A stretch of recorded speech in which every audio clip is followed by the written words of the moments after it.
In honor of the iHeart Science Fiction website featuring my novel, The Unicorn and the Mystery, Adelaide Books, in the non-binary category of the reading challenge, I am posting an excerpt from chapter 18, which has never been published before. It is written from the point of view of the monk living in the abbey in the 1500s. First, I have included the information from the back of the book to provide context. In The Unicorn, the Mystery, we meet a unicorn who tells the story of the 7 tapestries called The Hunt of the Unicorn from the 1500s on display at the Unicorn Room in the cloisters of Manhattan, now part of the Metropolitan Museum of Art. The tapestries tell the story of what is still called an unsolved mystery. The story is set in an abbey in France, not far from the barn in the countryside where the tapestries were discovered. Pursued by a band of hunters, the unicorn is led along by observing birds, smelling and eating the abbey flowers and fruits, including imbibing the fermented pomegranates, pursuing chaste maidens. There is one in the tapestry, and at times speaks to other animals, such as the majestic stag. Excerpt.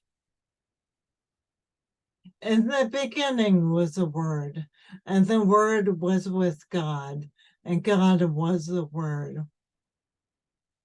I studied the Greek words in the Bible that I had placed on the olden wooden desk before me, lingering over the word logos.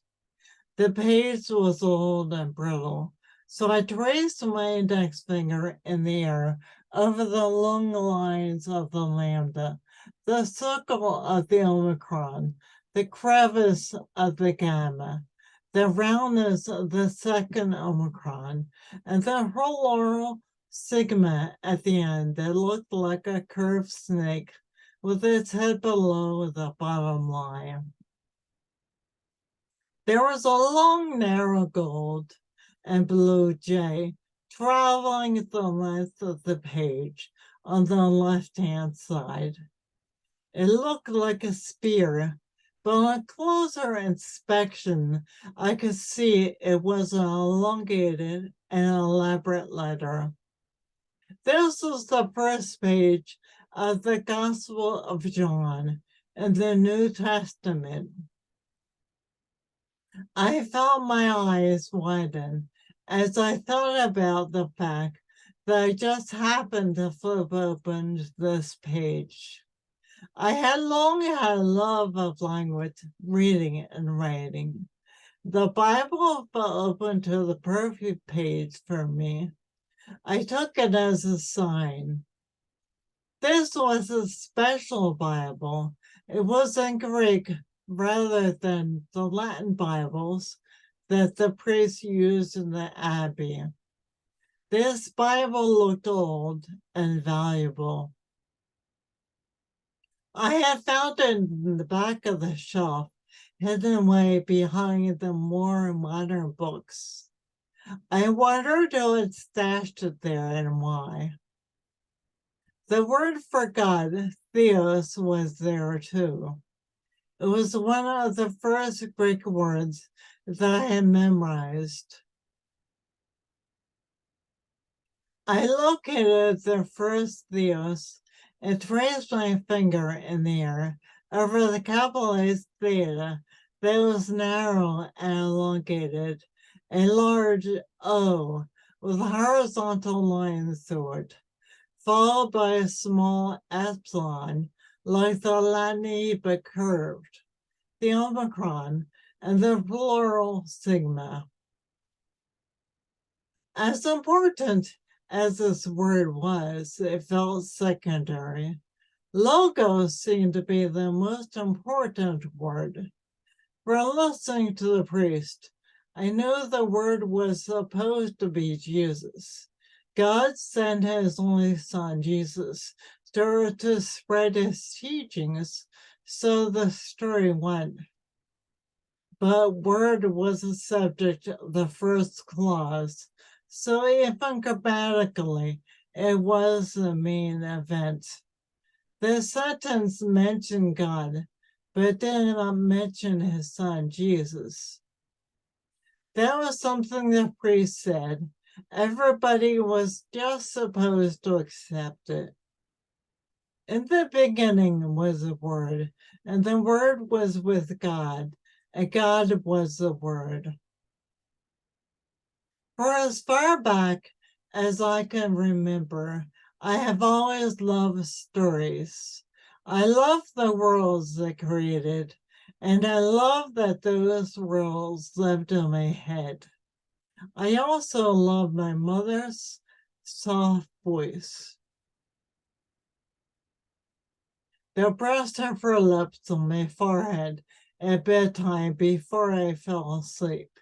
When I learned to read and write, I was amazed to see the letters that I wrote forming sounds and then words.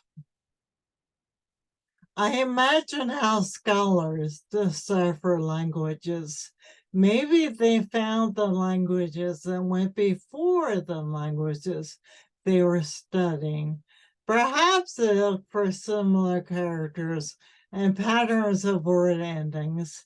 Perhaps they discovered how the language flowed by looking at the white space or the empty beige clay of the tablet at the end of the line. Maybe there was an ancient stone hidden somewhere that would tell them, for instance, the meaning of the Egyptian hieroglyphs. Perhaps someday they would find this key. Maybe they would tell of sacred creatures who were rarely seen by humans. Maybe these creatures had their own language. I looked around the library guiltily. If there was anyone there, they might be able to read my heretical thoughts. I was in the monastery library. When I was learning ancient Greek, I always felt reassured. The language made me think of my mother and the stories she used to tell me. She didn't speak Greek, of course. She always spoke in her peasant French, but she told me many of the Greek myths and legends that she had learned from her father.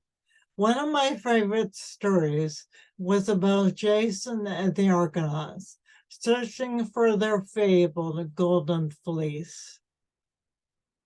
I would close my eyes at bedtime when my mother told me the story of Jason. He learned that to return to his native land and become king, he must first bring back the fleece of the golden ram, which was located on a faraway island. With the help of the gods and goddesses, especially his special goddess Hera, he chose his crew. They assembled a wooden boat and embarked on the first long-distance ocean voyage. The fleece hung on a tree on the island of Colchis, then on the edge of the known world. The fleece was hung by the son of Helios, the sun god, in a sacred grove that was guarded by bulls and a magical dragon who never slept. To get to the island, the ship, steered by Jason and rowed by his Argonauts, his crew of sailors, the men had to forge unknown territories of the sea which included treacherous islands. Every night, my mother would tell me of the harrowing adventures that included visiting an island with towering, life-threatening giants. At the very end of the story, before Jason and the Argonauts reached their destination, they had to pass through the clashing rocks that guarded the entrance to the Black Sea. I do not remember the ending, only that Jason did reach his destination and found the golden fleece. I imagined that when they're traveling in the sea at night, they looked up and guided themselves with the constellation of Aries, which was Latin for ram. My mother did not turn the pages of the book and read to me because there was no book. She didn't know how to read because it was forbidden for women to be educated. So she just told me the story from her memory of how it was told to her. I gazed at a ray of sun filtering down from a high window in the dusty library and wondered briefly if there was any connection between the Golden Fleece and the Holy Grail. Both were brilliant and gleaming like the sunlight. I looked down at the Greek New Testament still open on the desk before me. I didn't know enough Greek to understand all the words on the page, but I did know the Greek word for light, phos. I studied the lines of the opening Greek character psi. It looked like an upside-down pitchfork with curved prongs. This was followed by lowercase omega, pronounced like the Latin O, and ended in the plural sigma, which was a Latin C sitting on the line and lowering to the left in a curving subscript. I said the word softly under my breath, boss. The word made me think of the brightest light I had ever seen when I was a young monk and had glimpsed my beloved unicorn in the clearing. It seemed like the sun was blazing into the unicorn's magical horn and her white body.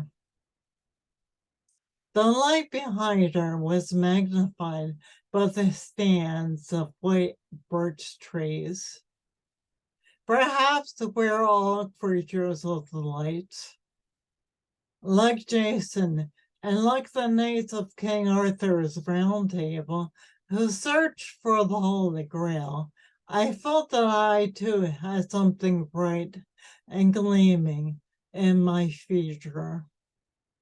The Unicorn the Mystery is available online wherever books are sold, through your local bookstore and through your local library.